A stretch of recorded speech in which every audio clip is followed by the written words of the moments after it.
My name is Karma Forbes. I'm a counselor at Renton Technical College, and I serve students with disabilities as one of the primary responsibilities that I have in my job description. The project, I got involved with this probably 10 years, almost 10 years ago, about a year after I came. I was trained to be a learning disability specialist because we got some funding in and was able to get one of the staff trained. It happened to be me. And then we were able to provide assessments for students with regard to learning disabilities. A little while later, after that project was going, we got a grant from the Department of Education, and that turned into a UDL pilot project. And so instructors became involved with implementing UDL Universal Design for Learning strategies on campus. Some of them had to do with assistive technology and some of them didn't.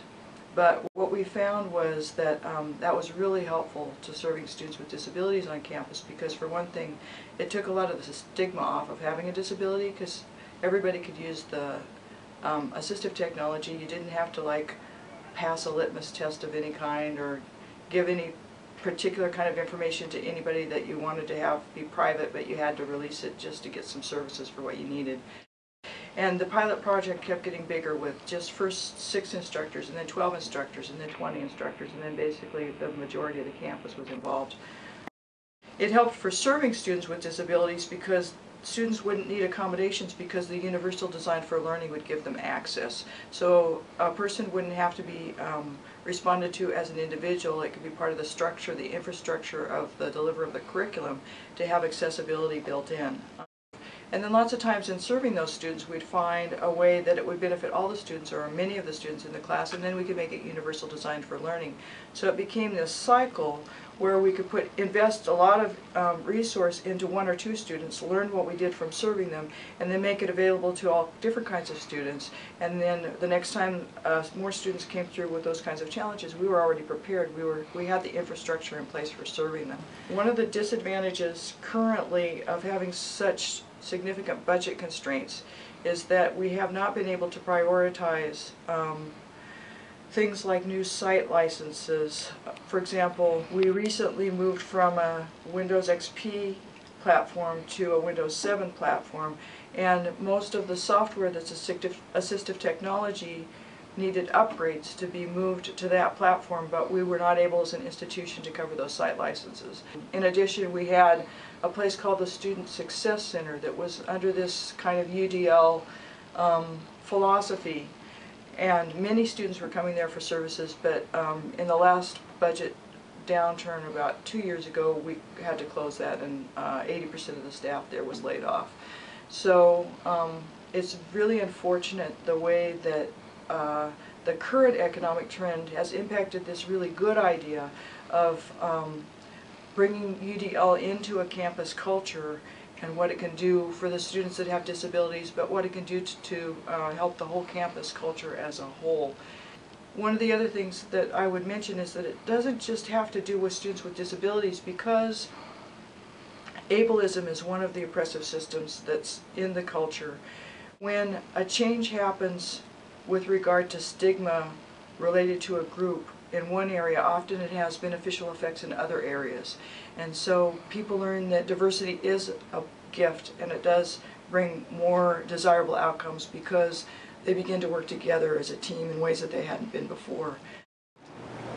I can speak to the fact that as a technical person coming in to teach in 2002, that as I developed as an instructor and participated in reading Apprenticeship and Universal Design for Learning, and was enabled by the technology to support this kind of learning environment in the classroom, I myself have grown personally through the experience and become a stronger learner and thinker and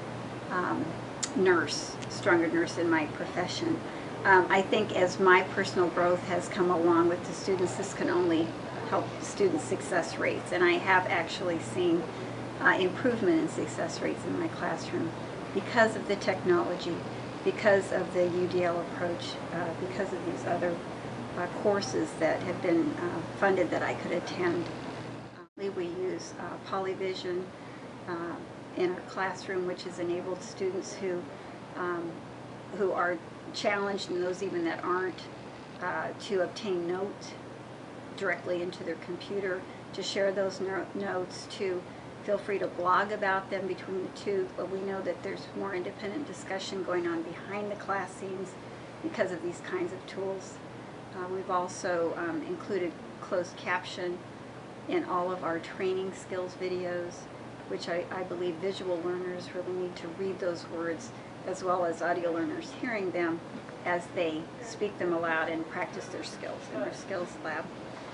We have an extensive skills lab with simulation mannequins that enable students to see what it would be like caring for patients with special problems or diseases or illnesses that when they, for example, take each other's blood pressure or pulse, they can't simulate. So for nursing assisting programming, we'll simulate those sorts of things in our lab. And the UDL model, as it's unfolding on this campus, is really increases the amount that students really take away from their class experience.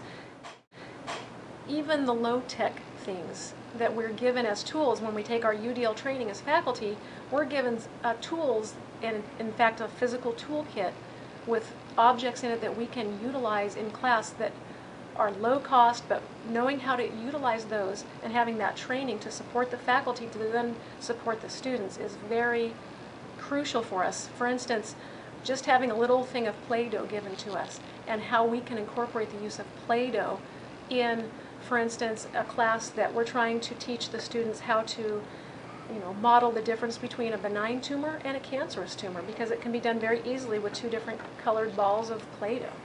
Or using different kinds of methods of taking a bookmark and having the bookmark cover up a lot of the text that they're reading, and it helps them to track along, and so their mind and their eyes can stay on track and stay focused. The closed captioning on TV, all of the high-tech blended together with all the low-tech, simple but really crucial steps in UDL has made our campus flourish in terms of how we as instructors can teach to all different learning styles. And we just know that there are so many different styles of learning out there.